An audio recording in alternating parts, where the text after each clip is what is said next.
Today we're breaking down a Chinese transmigration rom-com that dares to ask something most of these stories skip entirely. If you already know how everything turns out, what do you do about the things that weren't about money? Today we're breaking down a Chinese transmigration rom-com that dares to ask something most of these stories skip entirely. If you already know how everything turns out, what do you do about the things that weren't about money? Today we're breaking down a Chinese transmigration rom-com that dares to ask something most of these stories skip entirely. If you already know how everything turns out, what do you do about the things that weren't about money? Hanson Craig is 35 years old, successful beyond measure, and deeply alone. Then he wakes up in 2002, he's 19 again, it's the first day of college, and somewhere across campus, the girl he spent 6 years chasing across junior high and high school, is about to walk into his life for the fourth time. What makes this story interesting right from the start is that Hanson doesn't do what most transmigration protagonists do. He doesn't immediately corner the most powerful people in the room. He doesn't announce his genius. He takes stock. He thinks in systems. He knows that eBay won't exist until 2003. He knows the e-commerce wave is 8 years away. So he plants a seed, a campus courier service called Rocket 101, and he tends it with the patience of a man who has already watched a fortune grow from nothing once before. The way Hanson builds Rocket 101 is the drama's best sequence, and it's worth slowing down on.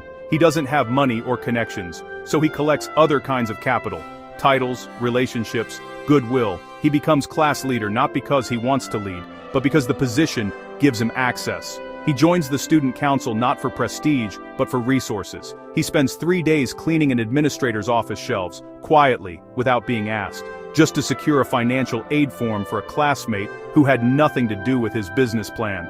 Every action is calculated, but the math includes other people's well-being. That's what makes him different from a schemer. Carmen Swan is the character the drama quietly builds its emotional foundation on. She's poor in a way the story refuses to make cute, surviving on bread, working nights, hiding it from everyone. Hanson sees her before she lets anyone else see her, and he advocates for her before she even knows his name. His affection is clumsy and occasionally ridiculous, but it's consistent. When a hospital mix-up makes Carmen believe she has terminal cancer and she tries to quietly push Hanson away, to spare him the grief. She doesn't know he already sprinted to find the right X-ray report. She was prepared to love him silently and disappear. He was prepared to run 3 departments, 2 errands and a delivery route to make sure she didn't have to. Riley Snow is a different kind of story, the one Hanson thought he wanted. He spent 6 years failing to win her in his past life. In this one, he still fails, just more gracefully. The 3 rejections of his youth haunt him just enough to keep him humble, and Riley herself turns out to be someone worth knowing on her own terms. I already have a boyfriend at Rocket 101. She saw him, she just couldn't keep him.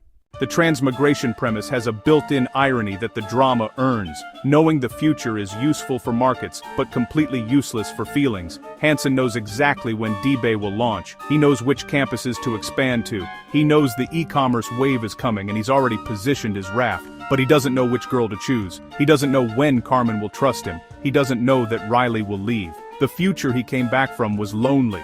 The future he's building is chaotic and uncertain, and full of people he's genuinely started to care about. That is the point. At its core, this story argues that second chances aren't really about correcting mistakes. Hanson didn't come back to be rich again. He already knew how to do that. He came back, whether he admits it or not, to be present, to stop sleepwalking through a life he built alone, and actually inhabit it alongside other people. The girl with the medical scare, the roommate who doesn't understand cigarette brands, the woman who warms milk for a college kid after a business dinner, the friend who just wants fireworks. Sometimes you can know every outcome and still not know what you want until you're standing in the middle of it.